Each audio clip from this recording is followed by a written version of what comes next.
Good morning. जैसे कि आप सभी को पता है कि हमारे द्वारा जो है वो 10 कदम स्पेशल सीरीज चलाई जाती है ना। इसके अंतर्गत जो है बहुत ज़्यादा इम्पॉर्टेंट जो टॉपिक रहते हैं उसके बारे में हम चर्चा करते हैं। तो चलिए सभी जो है हम ऐसे टॉपिक के बारे में चर्चा करने वाले हैं जो जितने भी अभी एग्ज़ाम है, चाहे वो सी-टेट हो, सी-जी-टेट हो, प्री बी.एड हो, प्री डी.एड हो, शिक्षक भर्ती हो, वर्ग 1, 2, 3 तीनों के लिए बेहद ज़्यादा इंपॉर्टेंट है और इसमें से एक ना एक क्वेश्चन आना ही आना रहता है। तो हमारा ये टॉपिक है बुद्धि लब्धि। ठीक, आज का हमारा टॉपिक क्या है? बुद्धि लब्धि। तो हम बुद्धि लब्धि निकालना सीखेंगे, है ना। तो चलिए सबसे पहले तो इनके बारे में थोड़ा सामान्य जानकारी दे देती हूँ कि सबसे पहले बुद्धि लब्धि कब आया था, है ना, और सबसे पहले लाया कौन थे भाई। तो सर्वप्रथम बुद्धि लब्धि के प्रतिपादक किनको माना जाता है? William stern.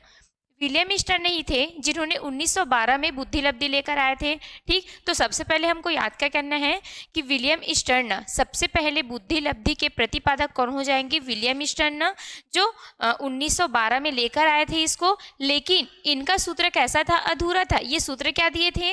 मानसिक आयु अपान वास्तविक आयु, है ना। इनको और क्या बोल देते हैं? MA अपॉन CA मल्टीपल में, सॉरी 100 इनका नहीं रहेगा। ठीक, तो इतना दिए थे ये। तो माना जाता है कि विलियम स्टर्न का जो सूत्र था वो अधूरा था, मतलब वो बुद्धि लब्धि निकालने लायक नहीं थे। तो बाद में क्या हुआ, यहाँ पे थोड़ा सा बता देती हूँ कि MA मीन्स क्या होता है। तो MA मतलब होता है मेंटल एज जिसको बोलते हैं। ठीक, और CA का मतलब होगा, C से हो जाएगा हमारा जो क्रोनोलॉजिकल एज होता है, क्रोनोलॉजिकल एज। ठीक, इतना क्लियर है।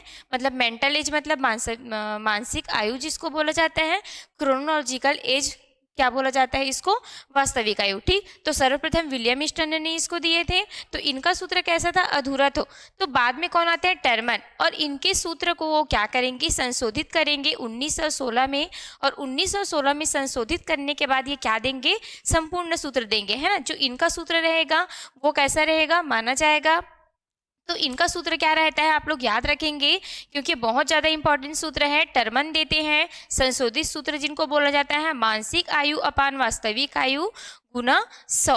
याद रहेगा सभी को, मानसिक आयु अपान वास्तविक आयु मल्टीपल में 100। ये हमारा क्या रहता है? संपूर्ण सूत्र रहता है, जिनको कौन दिए रहते हैं भाई? टर्मन। क्लियर है इतना? अब हमको क्या आता है? मानसिक आयु वास्तविक आयु, ये बुद्धि लब्धि, ये क्या होता है ना। मानसिक आयु बोलने से मतलब है, वास्तविक आयु से सभी अवगत है, क्योंकि वास्तविक आयु जो हमारी वास्तविक एज होती है। मानसिक आयु बोलने का मतलब है अल्फ्रेड बीने का एक स्केल है ना, जिसमें वो मानसिक आयु, जितने भी आयु वर्ग के बालक रहते हैं उनके जस्ट सामने में उनकी मानसिक आयु निकालने का एक स्केल है उनके पास। तो अगर हमको हमारी बुद्धि लब्धि निकालनी होती है तो हम उनके मानसिक जो मानसिक आयु का जो स्केल है ना, उसको हम देख सकते हैं। जैसे हमारा कोई बालक है 12 वर्ष का है तो उनका अलग से रहेगा, 13 वर्ष के बालक का मानसिक आयु अलग रहेगा। तो एज के अकॉर्डिंग क्या होता है, हमारी मानसिक आयु को भी माना गया है। तो चलिए अब हमको क्या निकालनी है? IQ निकालनी है किसी भी। तो एक क्वेश्चन है कि बालक की मानसिक आयु 5 वर्ष एवं वास्तविक आयु 4 वर्ष है, तो उनकी बुद्धि लब्धि क्या हो जाएगी? तो चलिए निकालते हैं। सभी सूत्र में मार रखना है, जैसे कि आप सभी को सूत्र पता है। संशोधित सूत्र किन्होंने दे दिए थे? टर्मन ने। वास्तविक आयु अपान मानसिक आयु अपान वास्तविक आयु गुना में क्या हो जाएगा? 100। तो चलिए इसमें मानसिक आयु कितना दिया है भाई? 5 दिया है। ठीक, तो चलिए आप लोग जो है मान रखते जाएंगे। मानसिक आयु कितना दिया है? 5 दिए हैं। ठीक, फिर वास्तविक आयु कितना बोला है उन्होंने? 4। कोई बालक है जिनकी मानसिक आयु 5 है और वास्तविक आयु कितनी है? 4 है। तो हमको सूत्र में मान रखना है। सूत्र का क्या हो जाएगा? मानसिक आयु अपॉन वास्तविक आयु मल्टीपल में 100। ये किनका सूत्र था? टर्मन का। क्लियर रहेगा? तो चलिए इसको डिवाइड करेंगे 4 से। 100 जो है वो डिवाइड हो जाएंगे तो कितना आ जाएगा? 25। ठीक, तो कितना हो जाएगा? 25 से 5 को मल्टीप्लाई करिए, 125 हो जाएगा।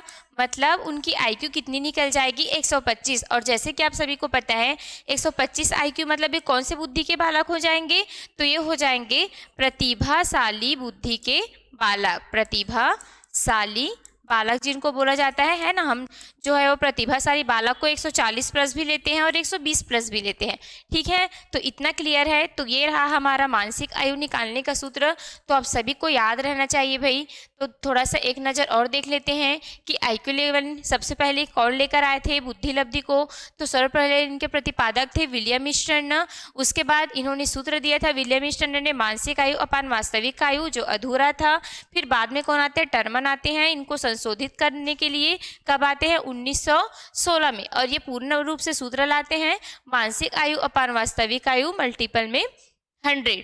तो निकालने का भी देख लिए हम कि कैसे निकालना है, बस हमको सूत्र में मार रखना है, उसके बाद जो है आपकी बुद्धि लब्धि निकल जाती है। ठीक है, तो आप लोग कमेंट करके बताइएगा कि समझ में आया कि नहीं। ठीक है, अगर अच्छा लगा वीडियोस तो लाइक कर दीजिएगा, कमेंट करिएगा। ठीक, चलिए सभी को फिर धन्यवाद, थैंक यू।